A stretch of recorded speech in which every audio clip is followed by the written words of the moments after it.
மக்களே இன்றைக்கி ஒரு முக்கியமான தகவல். இந்த தகவலை கண்டிப்பாக எல்லாருக்குமே ஷேர் பண்ணுங்கள். ஏன்னா மழை நேரத்தில் கண்டிப்பாக இது முக்கியமாக தேவை.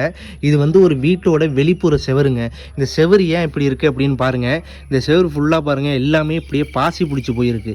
இதுக்கு முக்கிய காரணம் என்னென்னா மழை நீர் இதில் பட்டதுனால தான். ஏன் இப்படி இருக்குது அப்படின்னா வெளிப்பூச்சி அப்படிங்கிறது பூசாமல் இந்த வீட்டில் இருக்குது. கண்டிப்பாக நம்ம ஒரு வீடு கட்டுறோம் அப்படின்னா உள்பூச்சியோட வெளிப்பூச்சி தான் கண்டிப்பாக சீக்கிரமே பூசி ஆகணும். ஏன்னா மழையாக இருந்தாலும் வெயிலாக இருந்தாலும் தாங்கக்கூடியது வெளி செவரு மட்டும்தான். அதனால் வெளிப்பூச்சி இல்லைன்னா இப்படி தான் ரொம்பவே மோசமாக இருக்கும் இந்த செவரு. இந்த செவரை பாருங்கள், ஃபுல்லாக பாய்ச்சி இங்கே பாருங்கள்.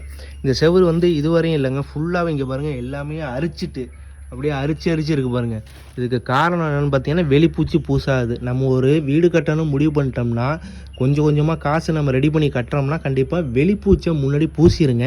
அதுக்கப்புறம் உள் வேலையை பார்க்கலாம். இல்லைன்னா வீடு இப்படி தான் இருக்கும். இங்கே பாருங்கள் ரொம்பவே ஒரு மோசமான நிலைமையில் இருக்குது.